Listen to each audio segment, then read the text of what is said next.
আমি বিশ্বাস করি না, আমি বিশ্বাস করি না ভাই। মানে এই ডায়লগটা জানি কার ছিল, সম্ভবত, আচ্ছা কমেন্টে লিখতে পারেন বাংলা ছবির পোকা কারা আছে, বাট এরকম একটা ফেমাস ডায়লগ ছিল। আমি বাপ্পা রাজের হেনার বিয়ে হওয়ার পরে মনে এরকম একটা ডায়লগ দিছিল, চাচা হেনা কোথায়। যাই হোক, আমি আজকে যে নিউজ দিতে যাচ্ছি, সালা কনফিউশন হয়ে যাতি যে কখন কোনটা সত্য কোনটা মিথ্যা। গতকালকে শেখ হাসিনা তিনি একটা বক্তব্য দিয়েছেন। এই বক্তব্যটা ওনার ক্ষমতা ছাড়ার আগের যে বক্তব্য, ক্ষমতা থেকে পড়ার পরেও যে বক্তব্য, আর আজকের বক্তব্য টোটালি 360 ডিগ্রিতে চেঞ্জ। তবে এমন চেঞ্জ কি শুধু শেখ হাসিনাই করছেন? না, এই চেঞ্জ আগে ইমরান খানও করছিলেন। কথা বলছি মার্কিন ডিপ স্টেটের ভূমিকা সরকার পতনের ক্ষেত্রে আসলে কতটুকু দায়িত্ব ছিল, প্লাস সরকার পতনের আগে প্রধানমন্ত্রী শেখ হাসিনা তৎকালীন সময় তিনি প্রায়ই বলতেন যে একদল সাদা চামড়ার লোক স্ট্যান্ড পার্টি চাচ্ছে, আমি দিচ্ছি না। আমেরিকার নাম মুখে নিতেন না, পিটার ডি হাসরে পাতিহাস নামে আওয়ামী লীগের নেতাকর্মীরা বলতো, এমনকি মাঝে মাঝে ভুনা কইরা এরকম খাওয়া টাওয়ারও চিন্তা করছিল, বিভিন্ন জায়গায় অনেক ঝামেলা পড়ছিল, খেয়াল আছে নিশ্চয়ই। এমনকি সরকার পতনের পর সবাই বলছে আমেরিকা এই সরকার ফালাই দিছে। ইমরান খানের যখন পতন হয়েছে, ইমরান খান খোদ একটা টেলিভিশন সাক্ষাৎকারে বলছিল আমেরিকার কারণে পতন হয়েছে, কিন্তু 6-7 মাস পরে ইমরান খান নিজেই পল্টে নিল, না আসলে আমার পতনের ক্ষেত্রে আমেরিকার কোনো ভূমিকা ছিল না। কারণ ততদিনে ইমরান খান বুঝা গেছিল আমেরিকার সাথে পাঙ্গা নেওয়ার সুযোগ নাই, যদি আগামী দিনে ক্ষমতায় থাকতে চায় অথবা সিস্টেমে চলতে চায়। তা আমার মনে হয় আওয়ামী লীগের সাবেক রানিং সভানেত্রী শেখ হাসিনার এই বক্তব্যটার পিছনে যে বাংলাদেশে আমেরিকার যে রাজনৈতিক পলিসি অথবা এখানে যে সার্বভৌমত্ব ক্ষমতা তারা রাখে, সেইখানে প্রভুকে খুশি রাখতে হবে। আমি জানি না যে শেখ হাসিনা যখন এই বক্তব্যটা দিচ্ছেন তিনি কি বুঝে এই মন্তব্যটা করছেন। তো মন্তব্য কি করছেন, 15 মাস পর তিনি গতকালকে বলছেন, যে গণমাধ্যমে সাক্ষাৎকারটা দিচ্ছেন, এটা হচ্ছে আপনার সিএনএন নিউজ। এটা আপনারা জানেন যে খুবই পশ্চিমা বিশ্বে খুবই জনপ্রিয় এবং কি প্রভাবশালী একটা গণমাধ্যম।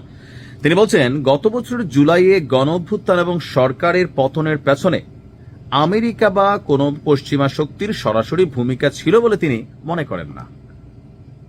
What a dialogue! বাট কেন? এখানে আপনার বুঝতে হবে, থাকে না যে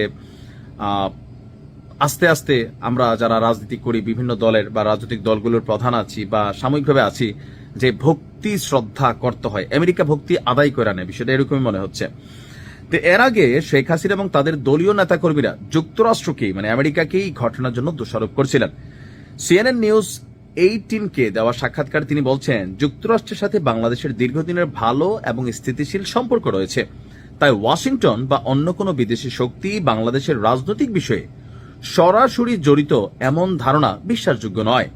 তবে তিনি উল্লেখ করেন বাংলাদেশের সাবেক প্রধান অর্থনীতিবিদ ডক্টর ইউনুস পশ্চিমা বিশ্বের প্রভাবশালী ব্যক্তিদের সাথে সুসম্পর্ক তৈরি করেছেন, যা অনেকেই ভুলভাবে গণতান্ত্রিক যোগ্যতা হিসাবে দেখেছেন।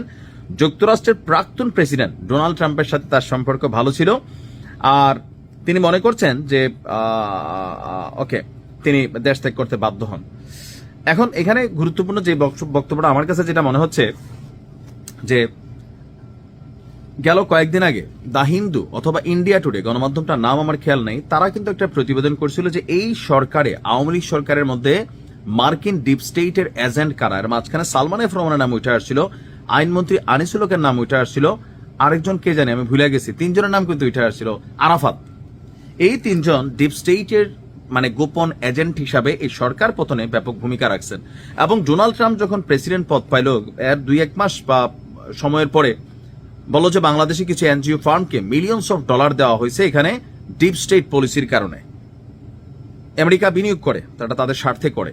তো ওই কথাগুলা এমনকি পরবর্তী সময় ধারাবাহিকভাবে শেখ হাসিনা সহ অনেকেই আপনার এই কথাগুলা বলছেন, বা ক্ষমতা ছাড়ার আগেও তিনি বলছেন যে ওনাকে ক্ষমতা থেকে ক্ষমতাচ্যুত করা হইতে পারে, এই জন্য আমেরিকা কাজ করে যাচ্ছে। পরবর্তী সময় মানুষের কাছে যে দ্য ইন্ডিয়া টুডের প্রতিবেদনে কয়েকজন আওয়ামী লীগের মন্ত্রীর নাম উঠে আসলো, আমরা এটা বিশ্বাস করলাম মোটামুটি যে না, একটা কিছু তো ঘটছে। এখন শেখ হাসিনা কেন আসলে তার বক্তব্য পরিবর্তন করলেন? এটা সোজা হিসাব যে রাজনীতিতে বা কি বলা হয় যে এই শব্দটা আমি বলি পররাষ্ট্রনীতিতে, এখানে না চিরন্তন কেউ মিত্র হয় না, শত্রুও হয় না। আজকের বন্ধু কালকে শত্রু হইতে পারে, বোঝেন নাই? জামাতরে আর বিএনপিরে দেখেন। এখন আওয়ামী লীগ যা করছে, জামাতের সাথে বিএনপিও তা করতেছে, আবার জামাত আওয়ামী লীগের সাথে যা করতেছে, জামাত আবার ঠিক এখন বিএনপির সাথে তাই করতেছে। আওয়ামী লীগ কিন্তু মাঠে নাই, মানে সরাসরি তো নাই। তো সেই জায়গা থেকে রাজনীতিতে কেউ কারো বন্ধু না, আবার কেউ কারো শত্রু না। সময়ের প্রয়োজনে, ক্ষমতার প্রয়োজনে, ঐক্যের প্রয়োজনে যে কোনো দল শত্রু মিত্রতে পরিণত হইতে পারে, মিত্র শত্রুতে পরিণত হইতে পারে। তবে আমাদের মতন অনুন্নত দেশগুলোতে ডিপ স্টেট গভীরভাবে কাজ করে, আর যারা সরকার থেকে বাটে পড়ে যায় তারা ডিপ স্টেটকে আসসালামু আলাইকুম এরকম দেওয়া লাগে, বা আদাব সালাম যেটি হোক দিয়া চলতে হয়, ঝুঁকতে হয়।